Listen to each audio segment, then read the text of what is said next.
So I don't know about you, but these last few months I've been so busy. There's been new guidance, new regulations for us to consider as churches, emails, telephone calls, and all those Zoom meetings that we've all seemed to attend. There's more things for us to remember too.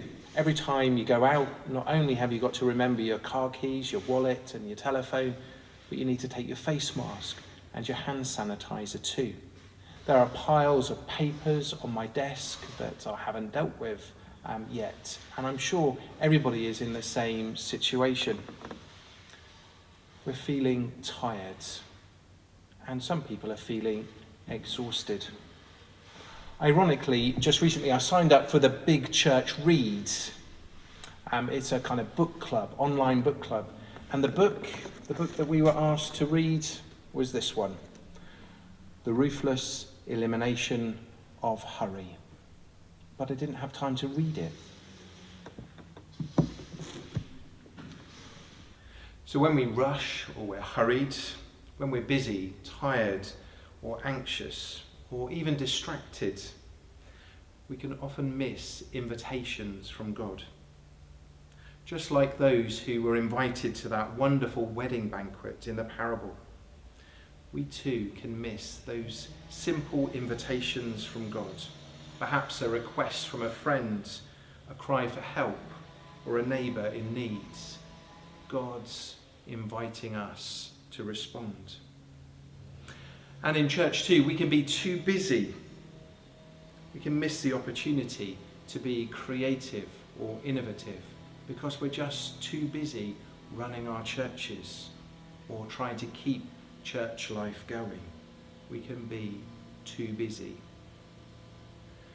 There's a saying that says you can't start the next chapter of your life if you keep rereading the last chapter. Sometimes we can try so hard to get everything back to the way that it was that we miss the invitation to do something different. The lockdown and the continuing coronavirus pandemic has given us an opportunity to think about how do we move forward? What do we take with us as we move forward? And what should we leave behind? It's an invitation from God to do differently. An invitation to a new normal. Will we accept that invitation, or are we just too busy or too tired? So what might this new normal be for us as a church? Well, I want to suggest 3 W's: worship, welcome, and wonder. Preach the gospel afresh to each generation, we're told. Our buildings were closed, but our churches stayed open. We had to think of new ways of how we could reach out to people and to worship with people in different creative and innovative ways. Worship, after all, isn't that thing that you do just for 20 minutes or an hour on a Sunday morning. Worship is a way of life. And the coronavirus and the lockdown invited us to find a new way to express our worship. And so we took to YouTube and we took to Facebook and we had those Zoom services. Now we're at the point where we can come back into our churches. And we have to think about how do we integrate our physical churches and our physical worship with our online worship? How can we bring those two congregations together? We need to use all the tools in our toolkit to share the gospel of Jesus in new ways. Remembering worship isn't for us, but for others to discover a window into God. The second W is welcome. Greet the stranger as if you were greeting God. We need to have a Christ-centered, radical welcome in our churches as we move forward, embracing everybody and welcoming everyone into our churches. As a church, we need to go out, take our churches out onto the street and welcome people out there too. We can't look back to our status as the established church. We can't look back to the power and influence that we've had in the past. We need to be a humbler church, prepared to meet people where they are. Instead of standing at a church door like security guards checking who's coming in, we need to be those people, welcomers, greeters. Greet the stranger as if you were greeting God. So we need to go out into the street, serving our communities. And that's what we saw during the lockdown. So many of our churches were doing incredible things out in the community, serving the people, washing the feet of the people that they met. And that's our calling too, to wash the feet of the people we meet. We need to be a people of welcome. But we need buildings that are welcoming too, not buildings that feel like some stuffy old museum. But we need buildings that are welcoming, buildings that are safe, places of exploration, of play, places of hope, and places of wonder. The third W is wonder. We need to rediscover wonder and help others too to rediscover wonder.